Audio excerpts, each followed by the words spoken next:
Good morning guys. Ngayong araw pala ay bibili tayo ng bakal sa hardware. Sakto lang kasi yung nabili ko ng bakal nung nakaraan para dito sa ating base frame. Kaya ngayon bibili tayo ulit ng mga ilang piraso para sa pagtuloy na itong ating camper truck. Bali ganitong size pala ng bakal yung bibili natin, 1 media, tapos 1.5 yung kapal. Yun lang. Tara, samahan nyo ako.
Ayun, bago pala natin ituloy yung paggawa dito, pipinturahan muna natin yung part ng ilalim para iwas kalawang. Tsaka mahirap na kasi siyang pinturahan pagka nakabit na yung mga poste.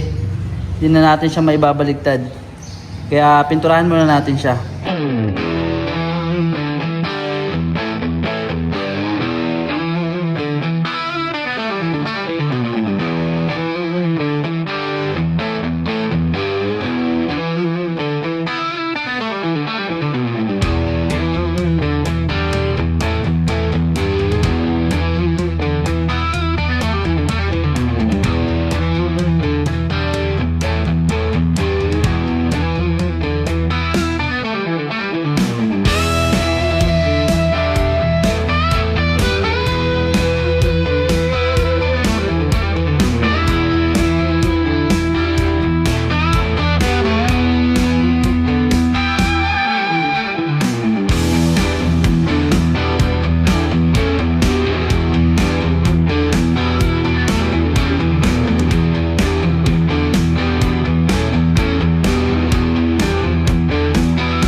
Bali, tapos ko na siyang primeran at papatuyuin ko na lang siya ng magdamag para kapit na kapit talaga yung ating primer.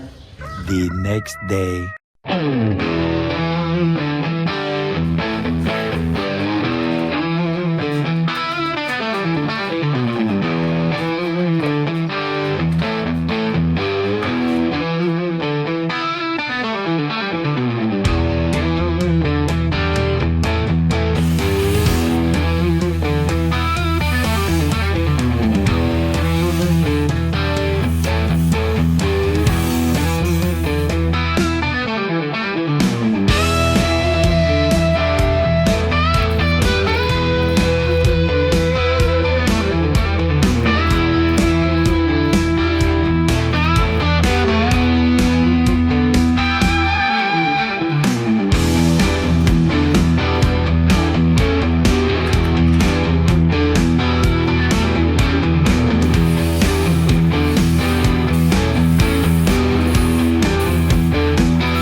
At dito nga sa part na to ay nagpatulong na ako sa aking tatay para maitayo itong mga poste. Hindi ko kasi kayang itayo mag-isa to dahil mataas at mabigat, kaya nagpatulong na ako sa kanya. Shoutout pala sa iyo, tatay kong pogi, mag-ingat ka palagi.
Yo! So, ayun nga. Bali, tapos na nating weldingin yung mga poste.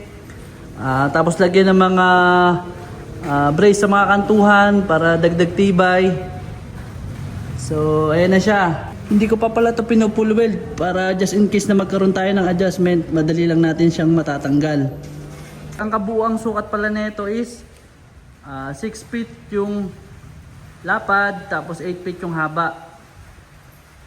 Tapos yung taas naman is 7 feet.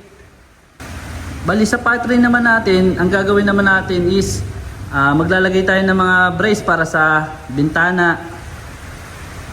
Yung pintuan kasi hindi ko pa alam kung saan maganda ipwesto, kung dito banda harap or banda sa likod. Pag-iisipan ko muna yun. Tapos dito naman sa unahan, bali maglalagay tayo dito ng extension. Pwedeng tulugan or lagay ng gamit. Bali yung mga yon sa part rin na natin gagawin yun. So hanggang dito lang muna ang ating part 2. Bye bye!